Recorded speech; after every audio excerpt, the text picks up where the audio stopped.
มีผู้ได้รับบาดเจ็บอย่างน้อย16รายซึ่งในจำนวนนี้รวมทั้งนักเรียนอาจารย์และเจ้าหน้าที่ตำรวจอย่างไรก็ตามผู้ก่อเหตุตัดสินใจยิงตัวเองเสียชีวิตในเวลาต่อมาผู้ว่าการจังหวัดซาลิอูฟาเปิดเผยว่าผู้ก่อเหตุเป็นชายวัย19ปีเคยเป็นนักเรียนที่โรงเรียนแห่งนี้และไม่มีประวัติอาชญากรรมพร้อมยืนยันว่าเจ้าหน้าที่ตำรวจกำลังดำเนินการสอบสวนเหตุการณ์กราดยิงในครั้งนี้อย่างละเอียดและจะแจ้งรายละเอียดเพิ่มเกี่ยวกับประเด็นดังกล่าวให้สาธารณชนรับทราบโดยเร็วที่สุดปิดไฟปิดแอร์เมื่อไม่ใช้ช่วยประหยัดค่าไฟลดการใช้พลังงานจบข่าวคณิษฐายิ้มดีอ่านรับฟังข่าวครั้งต่อไปเวลา 15 นาฬิกาค่ะติดตามข่าวที่นำเสนอไปแล้วได้ที่ www.thainews.prd.go.th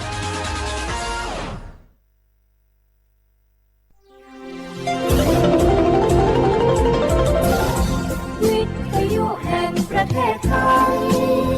ให้ความรู้คู่ความสุข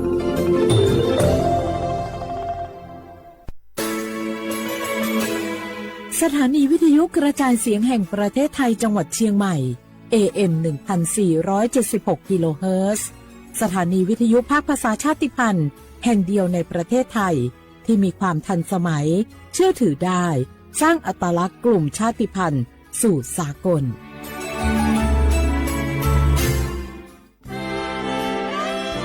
ตลอดประวัติศาสตร์ของชาติไทยพระมหากษัตริย์ไทยทรงเป็นพลังศรัทธาทรงทำนุบำรุงและอุปถัมภ์ศาสนาให้เป็นหลักยึดเหนี่ยวจิตใจของประชาชนเป็นแนวทางในการดำเนินชีวิตด้วยความดีงามศาสนาสอนให้คนไทยรู้จักคุณธรรมความดีและความสามัคคีช่วยประคองจิตใจในยามทุกข์เสริมพลังใจในยามเผชิญอุปสรรคเป็นรากฐานสำคัญของสังคม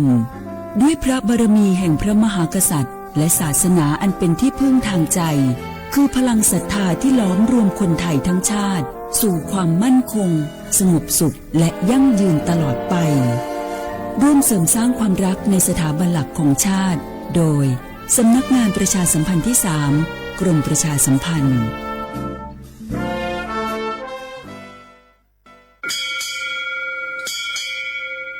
โอโบดะจ้าโอเบชเปอร์เหมือซุงคาปอกว่าย้อจงโอดูธรรมาสถานีวิทยุภาษาชาติพันธุ์แห่งเดียวในประเทศไทยทันสมัยเชื่อถือได้แล้วพบกันที่สวทเชียงใหม่ AM 1476 กิโลเฮิรตซ์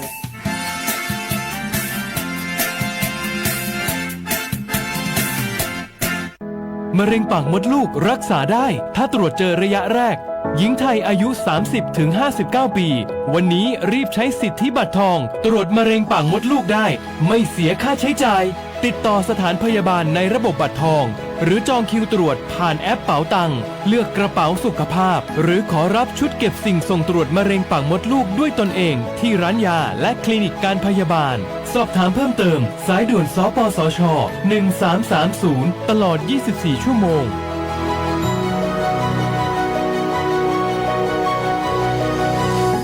ใครๆก็รู้กันถุงยางอนามัยพกเอาไว้ช่วยได้ช่วยป้องกันโรคอันตรายที่มากับเพศสัมพันธ์ทั้งซิฟิลิสหนองในเอดส์ไวรัสตับอักเสบบีหรือแม้แต่มะเร็งปากมดลูกช่วยป้องกันถ้ายังไม่อยากมีลูกหรือท้องไม่พร้อมตอนนี้แต่ที่ยังไม่รู้คือไม่ใช่สิทธิ์บัตรทองก็มีสิทธิ์ขอรับถุงยางอนามัยได้รวมถึงยาคุมกำเนิดฟรีสิทธิประโยชน์สำหรับคนไทยทุกคนสอบถามเพิ่มเติมสายด่วนสปสช1330ตลอด24ชั่วโมง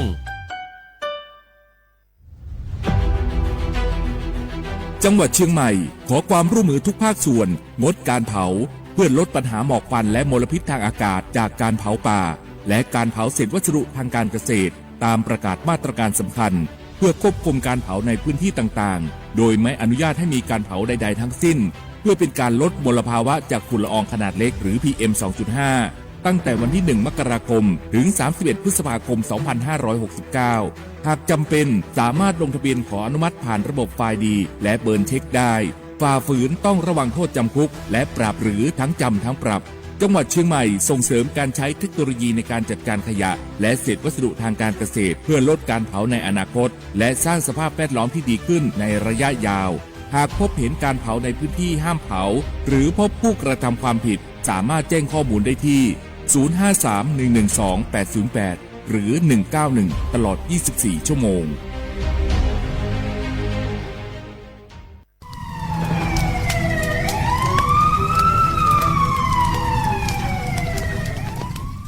เชื่อว่าพวกมัน30,000เมียง我们家多可出边เมียงมา我们家吃烂来มันสิเปียหลงอ่ะกู10%我们家我老出话家都什么啊ที่เนี่ยว่าจะว่าโลสักอย่าง我们家ปีว่าจะมือดัวทุกสมาที่เนี่ยก็สังเกตทุกสมาง่ะที่พวกทุกชาไปที่มาว่าเนี่ย PA 2.5พิลามาที่เนี่ยว่าเราช่วยผู้อยู่ในจ้าที่เนี่ยว่าเราช่วยนาพิลามามีความเสี่ยงจะไม่คือโรคหัวใจดวงว่ามันเลยดวงนี้คือสมองเสียมาโรคปอดใกล้มาง่ะ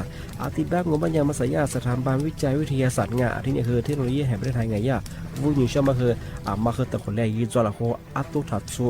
มีฉากขนาดมาอยู่จะมาเมื่อเขาลิบาลิมาเป็นซาบิวง่ะมันยี่จ้าสู้งบเนี่ยคือวชง่ะสำนักงานวิจัยแห่งชาติงง่ะ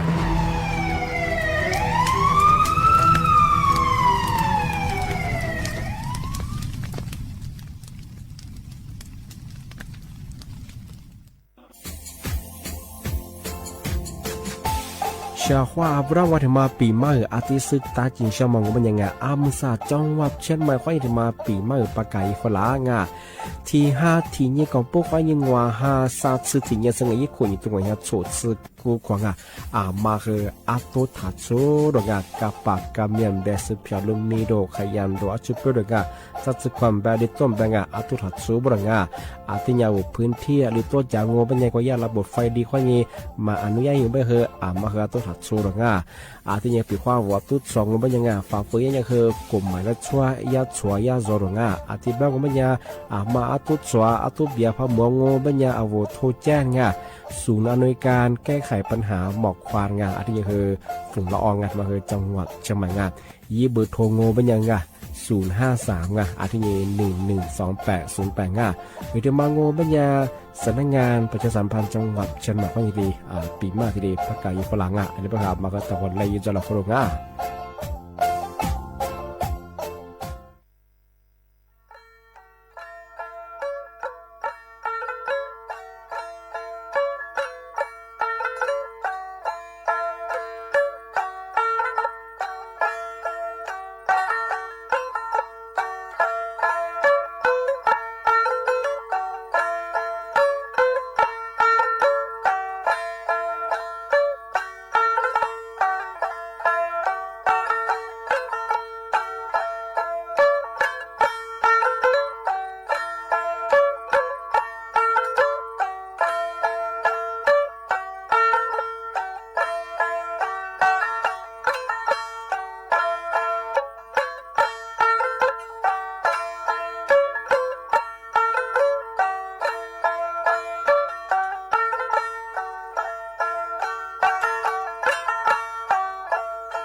小话不啦，花花，你们你么花你啥么啊？听不咯？啊，我李松我多次的话ไป了。啊，我李松我ปากกากงมันยังอ่ะถ้าสถานีวิทยุกระจายเสียงแห่งประเทศไทยจังหวัดเชียงใหม่ว่าดางาอาทิตย์ตาวระบบไลฟ์สดคือว่าอี ฟีบูยิเพเบอร์สวทเชียงใหม่ AM 1476กิโลเฮิรตซ์ที่เลยหลายสุดยังในแนบเบอร์โฉมมุขวานีจิมัวถือควาโดทีมูลเบอร์หนีมุขวานีซามโมนาทีเยควานีนาเนตส์ทีนี้เลยต้องนี่มีถึงเบอร์มีอันนี้เบอร์ว่าฮิควาจาโซชีจาโซนาจาโซจงอาทิเบอร์เอาเชควารังเอาลิโซมกว่าเอาลิโซโฟโลชาซบชาที่เลยโฟติองอาทิเบอร์สั้นในแนกโฉมโมควานีคือจิมัวคือถือความมูลกว่างเอาเชควารังคือบุโมข้อควาสวัสดีครับ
古阿家，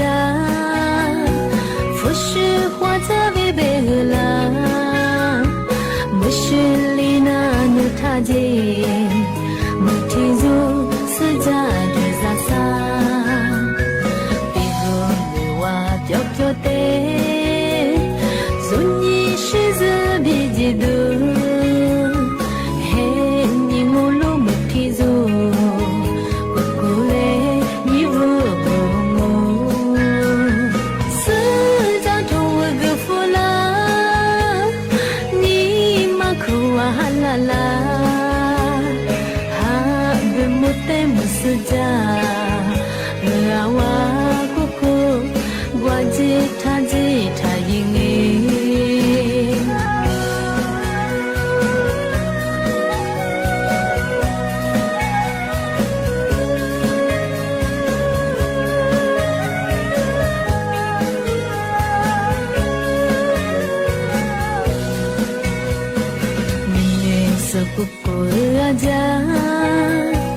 佛是花在为贝格拉，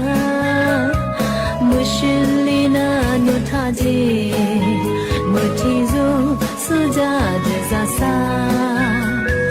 比格米瓦表表的，尊尼是子比基督，嘿尼穆鲁莫提祖。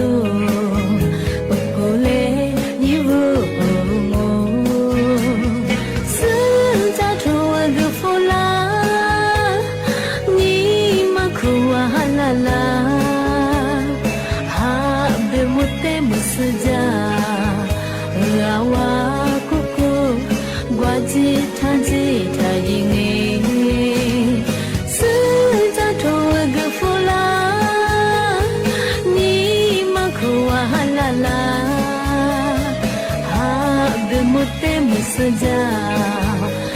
awal kuku wajib tajik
ぬぴょろびゃに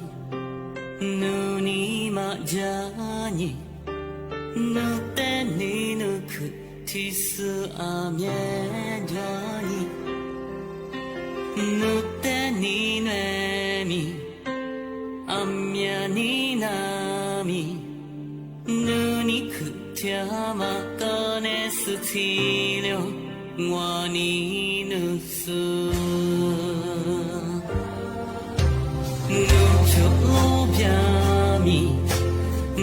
にまじゃみぬてにぬすあみえじゃにぬてになみあみやにねみぬにくてまわぷるわじゃごてゃぬ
ဇာတိဆိုအလောဇာမှုတဲ့ဇာတဲ့သူမာတာနိမေချစ်တဲ့စဇာမီလီနာတာလူတေဇိုလေလီနေမိုဝတ်တေဇိုလေလီရှိဇာရူဝါလေ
สถานีวิทยุกระจายเสียงแห่งประเทศไทยและเครือข่ายทั่วประเทศเสนอข่าวต้นชั่วโมงรู้เร็วรู้จริงเกาะติดทุกสถานการณ์